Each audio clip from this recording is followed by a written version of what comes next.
হাওড়া সদর লোকসভা কেন্দ্রের তৃণমূল কংগ্রেসের মনোনীত প্রার্থী প্রসূন ব্যানার্জির সমর্থনে হাওড়ার উনসানিতে 46 নম্বর ওয়ার্ডে স্থানীয় তৃণমূল কংগ্রেস নেতা তৈবুর রহমান দর্জির উদ্যোগে এক বিশেষ জনসভার আয়োজন করা হয়।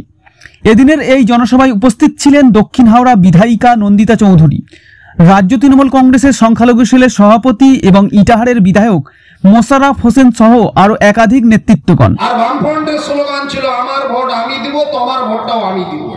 বাংলায়, গ্রাম বাংলায় বামফ্রন্টে একসময় আমরা দেখেছি। এবং 46 নম্বর ওয়ার্ডের বিভিন্ন এলাকা থেকে বহু সংখ্যক কর্মী সমর্থকরা অংশগ্রহণ করেন এদিনের এই নির্বাচনী জনসভায়।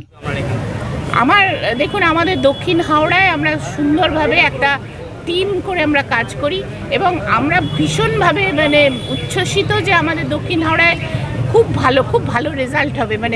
আমি নিজের ভোটের ইলেকশনের সময় যেরকমভাবে বলতে পেরেছিলাম যে আমি খুব ভালোভাবে জিতব, আবার আমি এটাই বলছি যে দক্ষিণ হাওড়া থেকে প্রসূন বন্দ্যোপাধ্যায় সর্বোচ্চ লিড পাবেন।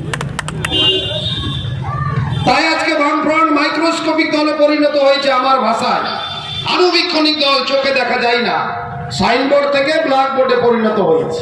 দেখুন, যখন অযোধ্যায় রামের প্রাণ প্রতিষ্ঠিত করছিল ওরা, তখন তো আমি ভারতবর্ষের নাম করা শঙ্করাচার্য, যারা সনাতন ধর্মের সবচেয়ে বড় পুরোহিত, তারাও তো সেদিনকে ওর বিরুদ্ধে মিছিল করেছিল। তো সেখানে দিদি কি করেছে বড় কথা না, হিন্দু ধর্মকে তো অপমান করা হয়েছে সেই দিনকে। ওইভাবে তো প্রাণ প্রতিষ্ঠিত করা যায় না যেভাবে ওরা করেছে। এটা আমার কথা না, ভারতবর্ষের বড় বড় শঙ্করাচার্যরা এই কথা বলেছে। কিভাবে ভোট হচ্ছে আপনারা সবাই জানেন। হঠাৎ পুলওয়ামা, বালাকোট অনেক কিছু দেখিয়ে দিল, আমরা কিছু বলছি না।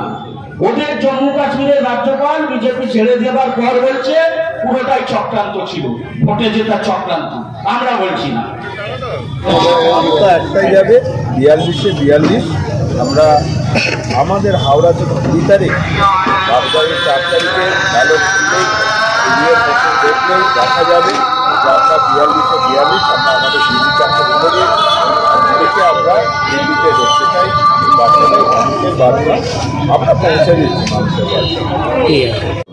কারণ এই মুহূর্তে আমি বলছি না, এটা রাহুল গান্ধী বলছে।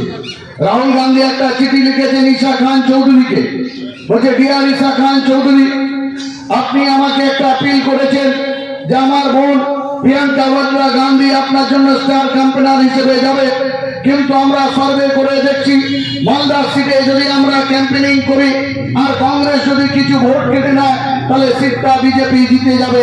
তাই আমাদের জন্য, আপনার জন্য ক্যাম্পেনিং করতে প্রিয়াঙ্কা যাবে না, এবার যাবে মল্লিকার্জুন খাড়গেজি।